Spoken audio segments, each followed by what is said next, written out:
Good morning, everyone, and welcome to the Sirius Report.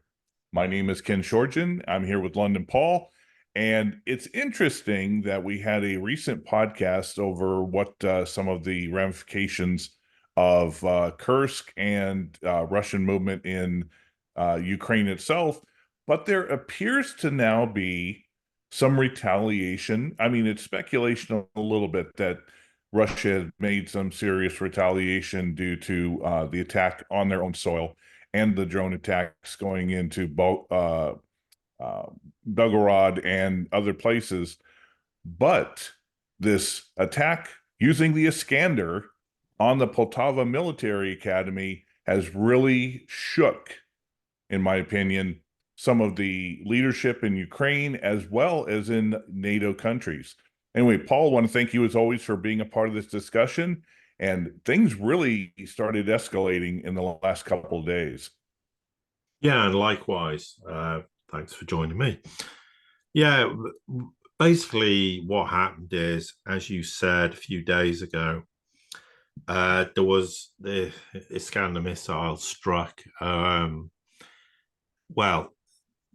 I mean, it's debatable what it struck because the claim is that effectively it struck the headquarters or the training center of supposedly the armed forces of Ukraine in Poltava, but there was rumors that there was a lot of what you might call NATO instructors there, or instructors from NATO countries, and who knows who else was there. Now, there's now claims up to 700 people are being killed and or injured. And why it's interesting is because, and okay, again, there is speculation on this because it might be a complete coincidence, but there was this sudden resignation of Sweden's foreign minister, Tobias Billström. That was announced by him yesterday. And the resignation seen has just been summing out the blue rather, surprising. Obviously, he was foreign minister when Sweden became part of NATO. So keep that in mind. He's certainly, like all the other European countries, have been strong supporters of Ukraine. Now, what's interesting, of course, is not only has he decided he no longer wants to be Sweden's foreign minister, but he's actually just decided he's leaving politics full stop. Meaning he doesn't even want a place in the Swedish parliament. And the Swedish parliament's due to open in a few days. So then he'll officially leave. So people are saying, well, is there some tie-up between Billström's resignation along with this huge missile strike by Russian armed forces on this training center in Poltava, where there are claims, and we can't substantiate this, that there were instructors from Sweden there. Now, obviously, there's a lot of allegations in general about this Poltava military center. There are claims that Sweden lost quite a lot of their defense aviation companies' AWACS systems. There are rumors, that somehow, due to the fact that Sweden lost these military personnel, this is why he's resigned. Now, we don't know this. What we can say is it indeed seems rather surprising that he's gone suddenly. But I mean, that there can be multiple reasons. But then we sort of let's factor in that even the foreign minister of Kiev, Kuleba's gone, as well as about 6 or 7 others who've resigned. Now the question is, did they resign, or were they told to resign or be fired? We don't know. But this is clearly, a lack of confidence in Zelensky. And this also seems to have coincided with this enormous missile strike, which was probably the worst strike of the entire war. And you're absolutely right, Ken. It has caused huge shock inside Ukraine, a really damaging blow to morale. It's kind of suddenly woken a whole bunch of people up in the West who've gone, because they stupidly imagined that Russia didn't have this kind of firepower, and we're capable of utilizing it. Because I remember probably 18 months ago, ridiculous stories that, well, Russia can't use these kind of missiles very often because they've only got a few. I mean, this kind of really ridiculous statements and thinking, and genuinely people believing it was true.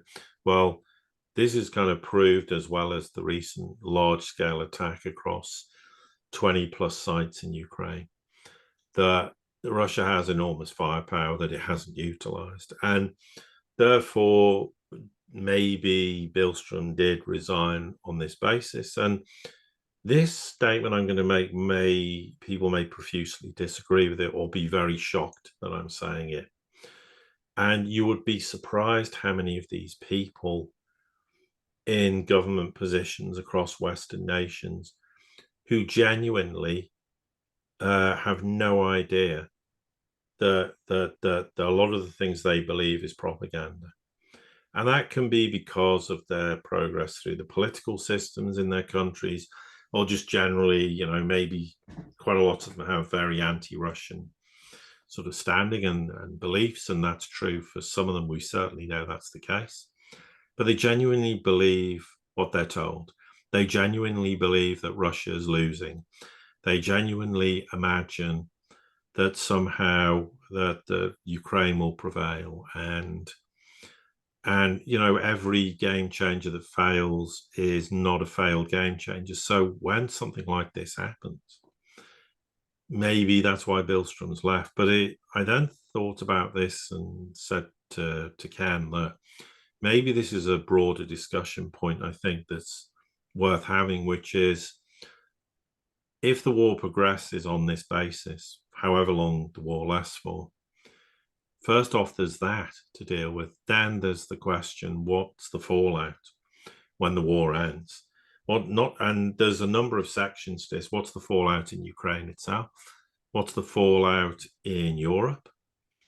And that's politically, economically, financially. Then what's the fallout potentially in the United States?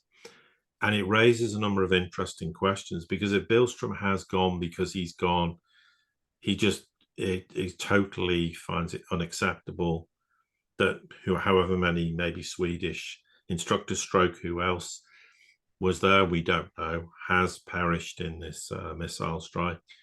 But also remember, Billstrom was very keen to have Sweden part of NATO. So, and now maybe Sweden sat there going, why did we join NATO? Because is it actually beneficial to us? And then maybe if we weren't in NATO, we wouldn't have lost these personnel. Okay, these are questions we don't know the answers to. But I think it's worth us sort of breaking it down into, you know, start with Ukraine and the fallout of what's happening and what will happen in the future, and then extrapolate that to other parts of the world like Europe. And okay, to some extent, it's a bit of a thought experiment, but I think this is something that isn't largely being discussed very often.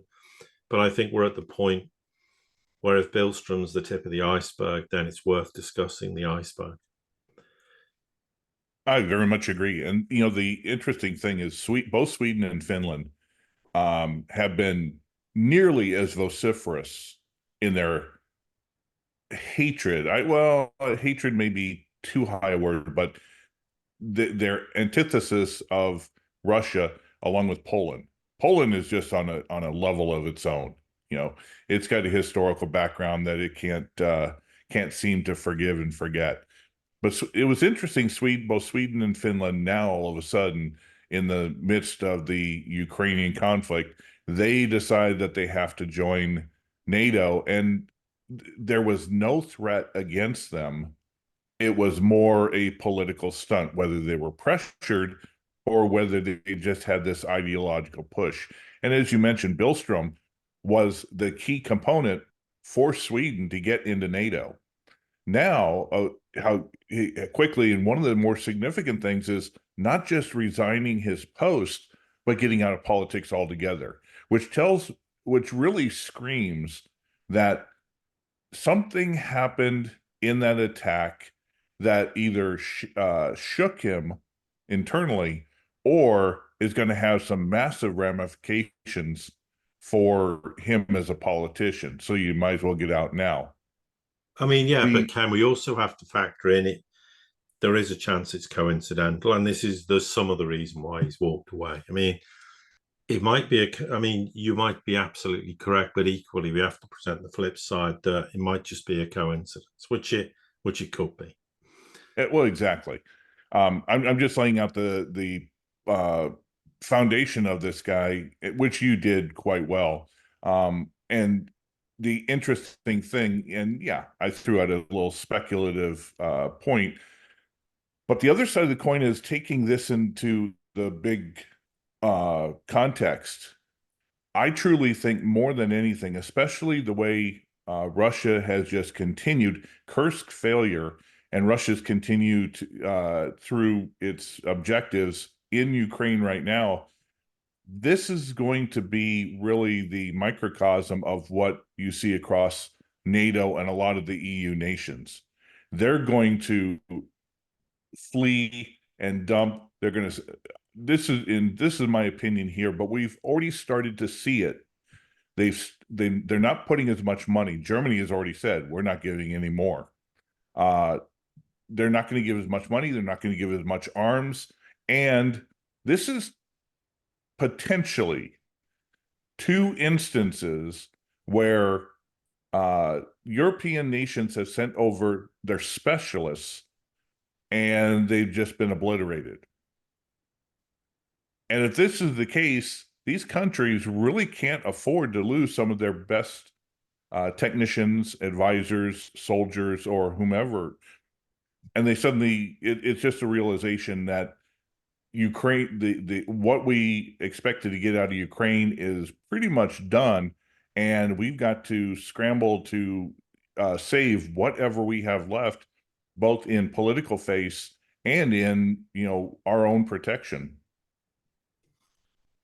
Yeah, absolutely. I mean, and here's the case. I mean, whatever's happened at Poltava and however many Western advisors, instructors, who knows, senior military personnel, we don't know who's there, but they have families.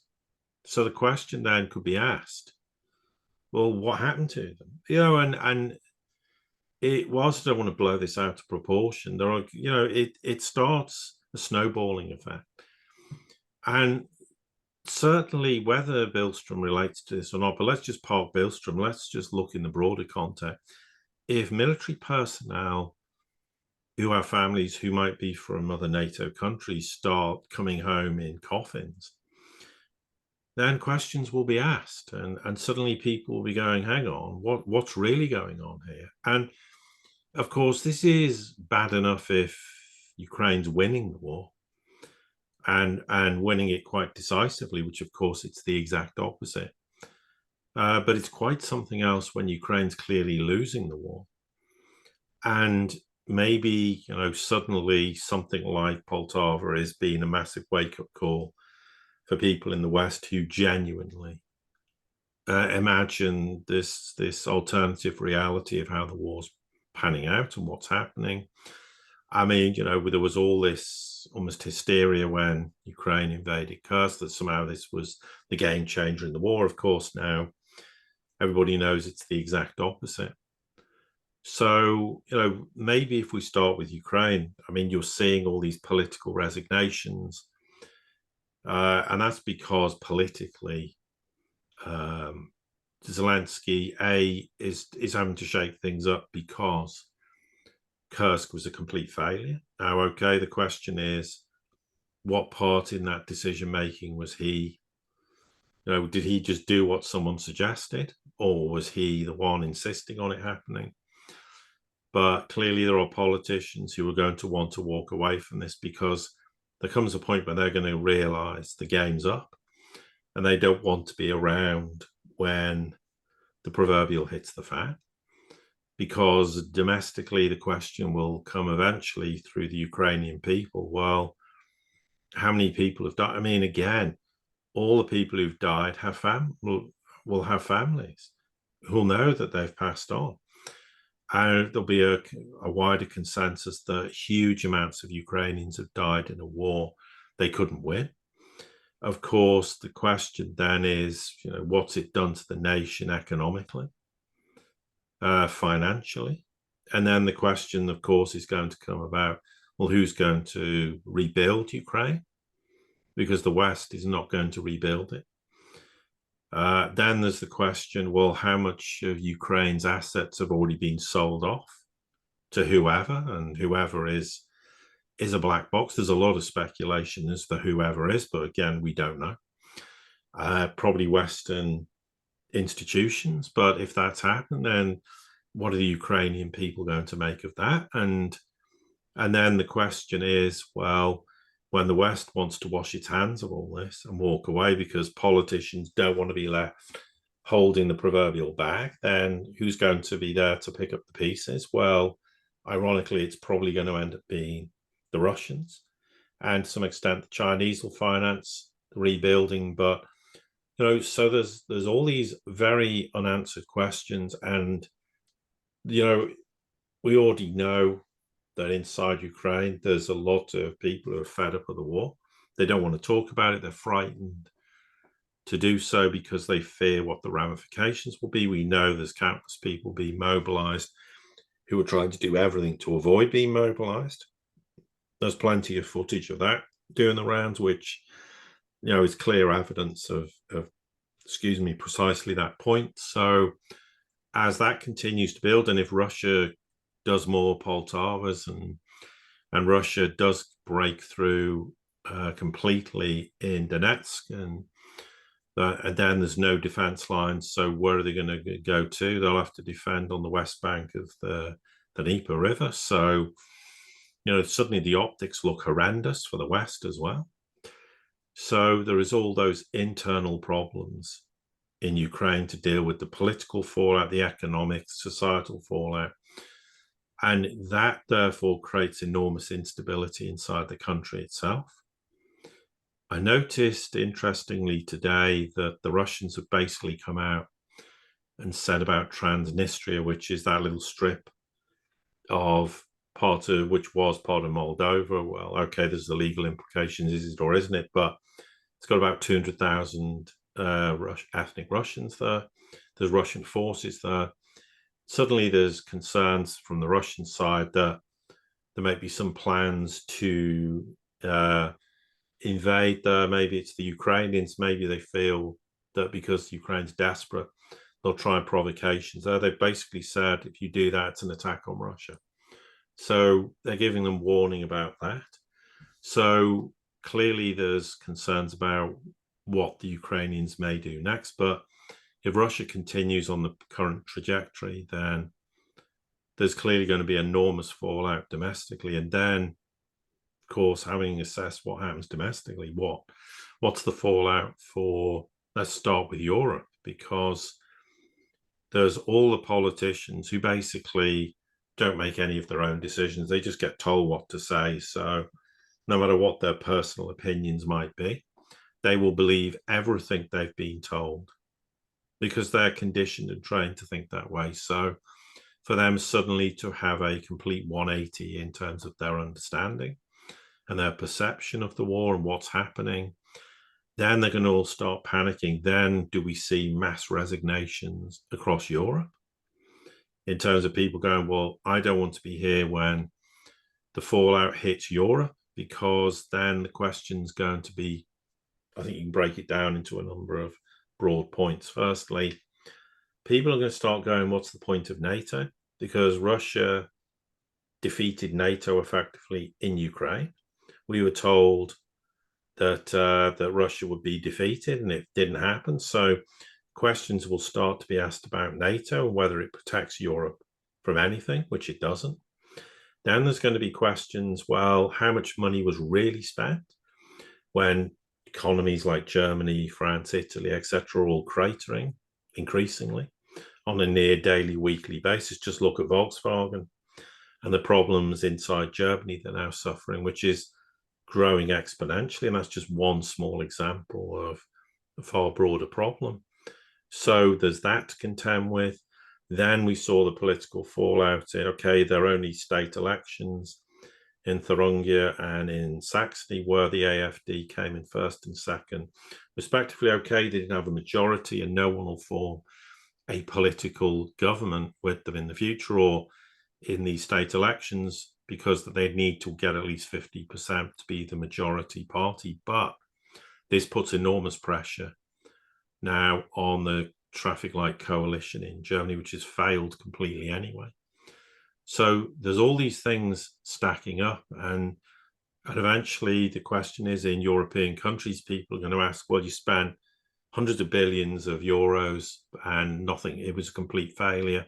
We need money spending on our own, in our own nation, because our countries are falling apart economically and financially. So, to be honest, the war's been an abysmal failure. But when you stack it up against what's happening economically and financially, which of course is tied into the fact they made the unilateral choice to cut off Russian energy, and in fact didn't do anything when the Americans blew up Nord Stream.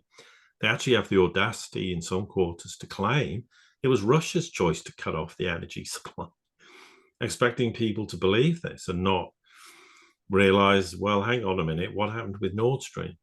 So the timing of all this is horrendous, and you have to ask the question, we're going to see massive political resignations. Will we see when the proverbial hits the fan in the end and Russia wins the war, and rather decisively? Will we see massive changes politically across Europe in countries with minority parties now winning? And will there be calls for early elections everywhere, potentially? I mean, we don't know, but in certain countries, there's a huge risk of that. And then, of course, there's the broader then question, well, will nations start panicking, go, well, someone's going to have to be held accountable for Nord Stream, and they're going to suddenly decide, or they're going to have to, instead of deciding it was Ukraine who was responsible or whoever else was responsible, let's actually point the finger at who was responsible. So in Europe, that's a huge problem. In Ukraine, it's a huge problem. And obviously, I'll stop there so you can see, say what you think, Ken.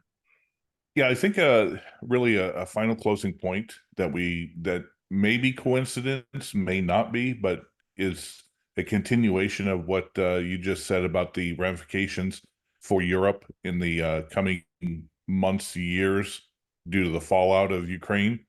And that is NATO country Turkey making an application to join the BRICS. Now, they could have done this, and they probably should have done this 2-3 years ago, especially when BRICS became BRICS Plus and started really growing. But Turkey has always been one of those, sort of like India, that plays both sides of the fence and can quickly move to whoever is the side of the winners. So by Turkey all of a sudden putting in its application and appears to be coming to the Kazan BRICS Summit this year, that tells me that Turkey definitely sees the writing on the wall for NATO, for Europe, for what's going on in Ukraine, and is hedging their bets and moving into to the multipolar world side. Yeah, another point worth making, of course, is that Turkey's been talking about wanting to be a full member of the SCO, which in Russian and Chinese quarters is a bit incompatible with being a member of NATO, but maybe again that ties in with exactly with the point you're making. So I think, yeah, that's another, timing's always everything. I mean, I'm no fan of Erdogan, but he does know at times when to make the right moves politically, because he senses a wind of change or senses something. But one point I wanted to ask you, Ken, given you're an American living in the US, what's your feeling potentially what the ramifications could be for the United States? Bearing in mind, of course, the US will do everything to deny any involvement and just try to walk away and pretend it's got nothing to do with the failure of the Ukraine war. And also with the timing, obviously, of the election coming. What have you got any thoughts about the US in this regard? Well, right now, the American people, as opposed to some of what you see in Europe, or what you see regarding Israel, America is more focused on the Palestine-Israel conflict than the Ukraine. It's almost like a forgotten war. And unless there's some detrimental thing that happens to Americans in regards to Ukraine, just like what we saw with Afghanistan, I think the vast majority of Americans are just, you no longer see the little flag emojis on their social media accounts. I knew somebody who, a friend of mine in his neighborhood, when the Ukraine war started, conflict started, he had both an American and a Ukrainian flag at his house. That flag hasn't been out there for probably a year now. So really, America, for the most part, the Americans have moved away from it. Trump, if he wins the election, you take him with a grain of salt. He's bombastic. He'll make these wild, outrageous claims, but in the end, it's likely he'll try to do something to end the conflict, to do appeasement, and that if we have Kamala Harris win, my guess is that she's going to be run by the military and intelligence services, and they're just going to do what they want to do, and the American people are just going to be stuck with it. Who knows? But for the most part, America has forgotten Ukraine. They're still focused a little bit on Israel. And I think what they're going to have to do, though, is they're going to have to wake up to what's happening economically. And that is a podcast that we'll do very soon. Yeah, absolutely. Yeah, it's a good. Well, we'll do the next podcast. In part, we'll start to discuss that because we talked about Europe and the UK being bankrupt. But yeah, I also think, to be honest, it's not an insult to say most Americans aren't interested or have no real knowledge of anything happening outside the United States anyway. But I just think it's a politically, maybe a Trump administration wants the war over before they come in office, unless that Trump genuinely thinks, well, like he says, I can end the war in 24 hours. Well, no, he can't. But he'd like to be seen to be the politician who ended the war, because that looks very good for him. But the question is, and this always comes back to the point, the Russians have enormous leverage over the US because of Nord Stream. And I'm sure the US knows this, and they're just hoping Russia never plays the leverage. But if they don't play the leverage, what are they going to expect in return? So I think now we're in that window, as just a closing thought, that we're as much in the window now about the war itself ending and what the ramifications are as the war itself. Because now, okay, that doesn't mean the war could end tomorrow. I don't think it will. But we're in that window. If politicians are starting to worry because certain things are happening, then in the end, if the consensus amongst Western politicians becomes, well, this is too hot to handle, I don't want to be part of this, then a decision has to be made with, well, do we allow all these politicians to leave? Do we allow the political structure we kind of notionally have control over to evaporate, and then we allow these other political entities to come in? Or do we have to find a way out of this and try and keep these politicians in office, because remember, they're malleable and we can control them? But if you start to get alternative fringe parties becoming dominant politically, who want out of NATO, perhaps want out of the European Union, or just generally want out the Ukraine war and very critical of what's going on, they're not going to want that either. So there's now a lot of second, third, and fourth kind of guesswork going on amongst what people might term, that some people call it deep state, call it what you like, but those who exercise control over Western politicians, they must be now thinking, particularly if Billstrom has gone potentially for the reasons suggested, and we don't know, maybe the next few weeks we'll find out perhaps one way or the other, but if he is the tip of this iceberg, then they're going to start worrying, because very quickly this whole big, huge change politically in Europe, for example, can come about. And if suddenly you have a groundswell of countries who oppose not just the Ukraine war, but NATO membership, then all of a sudden they've got big problems. So I think This is just an initial short discussion in relative terms as to the challenges that are being faced, because sometimes you have to get to a point where it's not just about the war itself, but it's the fallout of what's going on, because certainly I think the Kursk offensive has been a major turning point for many reasons, things we've discussed previously and also what we've discussed today.